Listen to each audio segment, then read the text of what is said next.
checklist is a compilation of things required for a particular good or purpose at significant points in time. So I have a checklist. I'm going to the market. Compilation, I put down things that I want to buy. The requirement is I have checked at home and I found that these are the things that I need. So these are the things that I have compiled and I've written them down. Now, significant point in time is that there is a need for them and I'm going to the market. You know, it's so simple. If you don't have a checklist, for instance, and you go to the market, you get to the market, and this has happened to me several times when I feel too cool about myself, like, I just want to buy 3 things. I won't forget that. I get to the market, I finish buying 1 thing. In fact, I end up buying 5 things. I buy 5 things and get home and discover that I only bought 1 thing out of the 3 things I listed myself, and I felt that, oh, I'm good. So, and that can happen to you too in life. You know, maybe the things you buy along the line, they may be good, they may not be good. You may waste money, you may not waste money. But isn't life simpler if you just have a checklist? That's the place I brought the help for you. So can you just have a checklist on your side? The next time you find yourself in a position of leadership that appears suddenly, the next time you actually vie or try to get a position of leadership, and then you suddenly found it on your laps and you don't know what to do with it, I'm providing you with a checklist today, something you can just tick and say, okay, I've done this. So as a leader, you have to be a writer. That's why I said list and leadership, they are 5 and 6. So you must be somebody that is a writer. Don't worry, you don't have to be an author, but you must write. Pen and paper must be your friend at all time. In fact, it must be your side, your first PA. Before anything, the first PA you have as a leader is a journal, a notebook, a diary. You say, what are you going to write? Start writing your vision. Write down your thoughts. Write down your plans. Most likely, when you can't find, what to do to grow, start a checklist. Checklist is your to-do list. On another level, on your growth path, on your purpose journey, checklists are your goal set. So it's either you can use it to tick and tell whether you are qualified to lead, or whether you can test if you are actually making progress as a leader. So experts have identified 5 P's: personal attributes, your position, the people you're leading, the purpose, and the process. So if you get those 5 P's, you already have a list. So if you want to find out, am I a leader? Tick these 5 P's. But I'm going to do better than that. I'm going to share with you exactly the things that you need to look for in your personal attributes, which is the first P. The first attribute is communication skill. You had better be able to articulate your vision. Articulating is beyond you just talking. See, articulation is beyond eloquence. It's not grammar. It is you being able to actually bring forth what you have inside to the person in the way that they will understand and they can see what you are saying. So this is number 1 reason to form the habit of writing.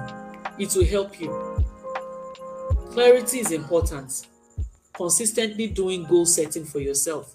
Consistently setting goals. Consistently writing where you want to be, what you want, can go a long way.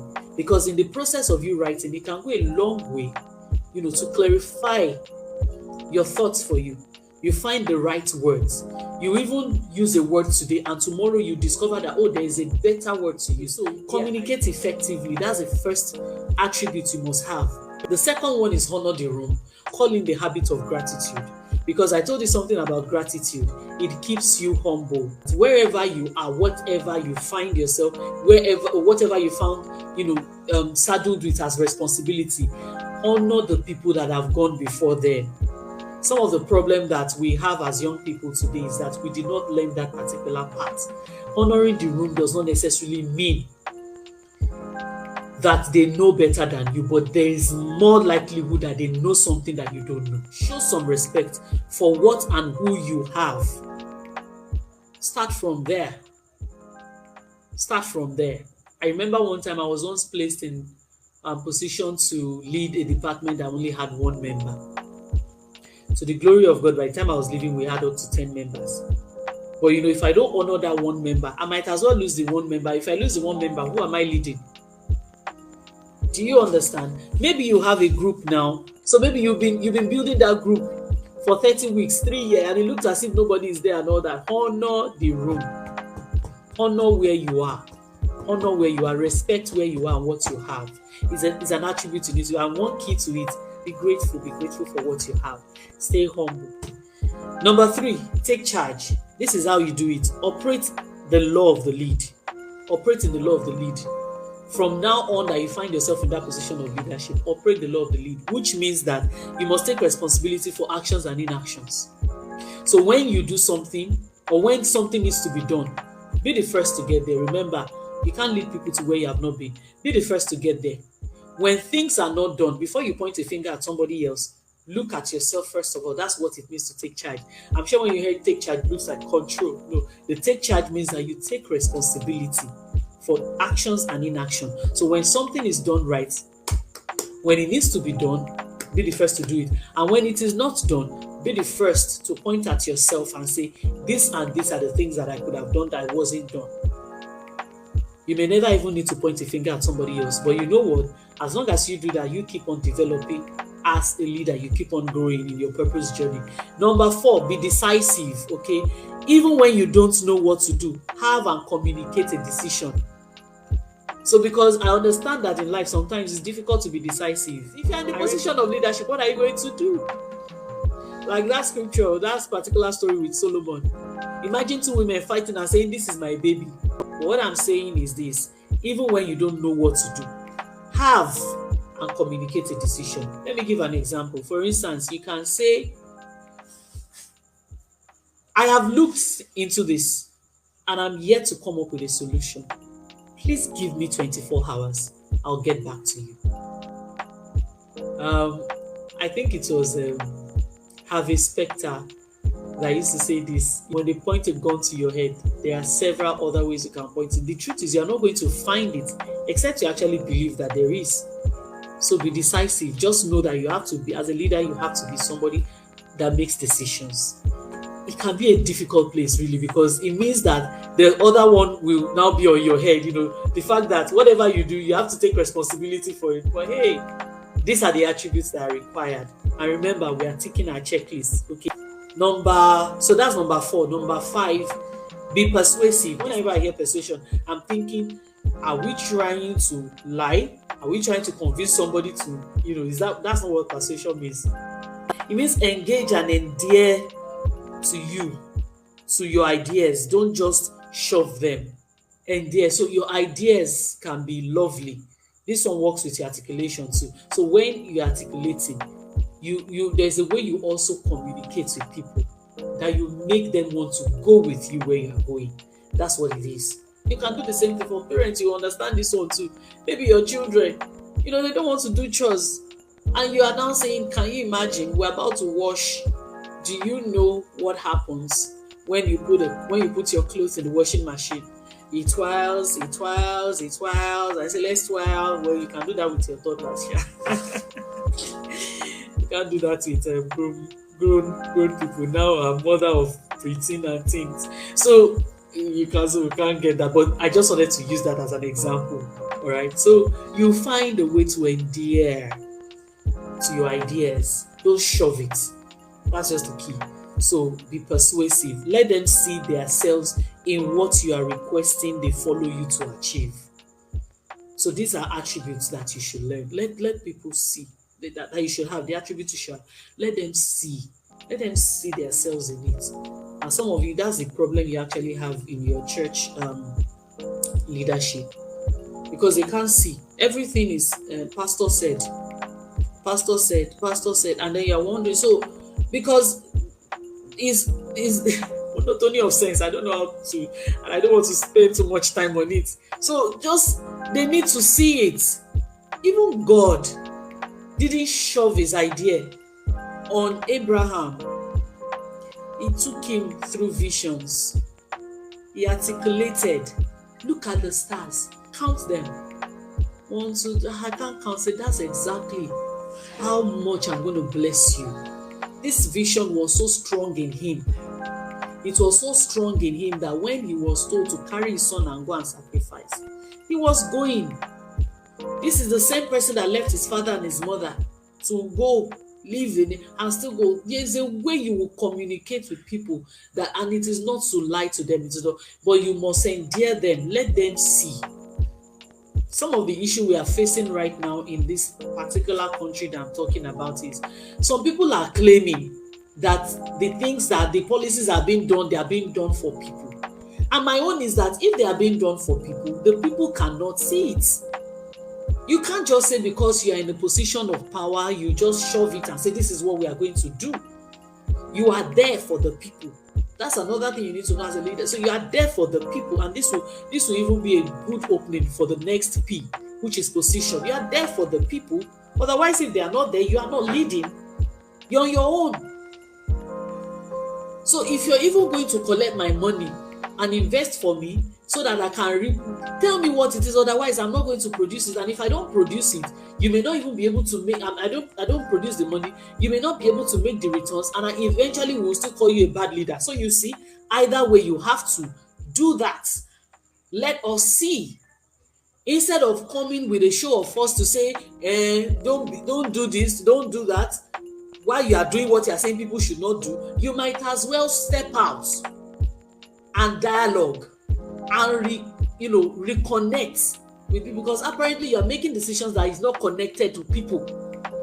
Let's move on. The second P, the position, like I said, this is a very good introduction to it. Don't build a title, raise a people.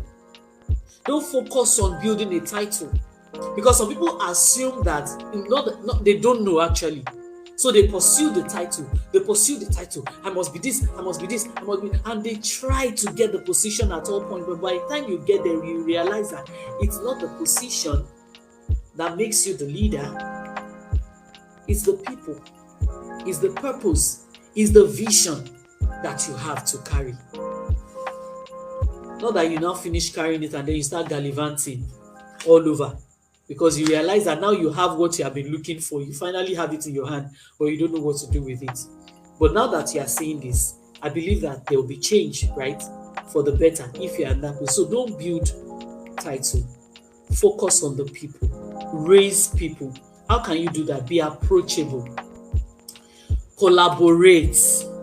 You don't have to originate at all times. Collaborate. Because if you don't do that, you will not be able to manage the third P. I'll get to that shortly, but I want to just explain to you that you don't have to originate at all times means that you don't have to be the only person that have all the ideas. Collaborate, that's how you raise a people, okay? Be approachable, let people be able to talk to you and correct you.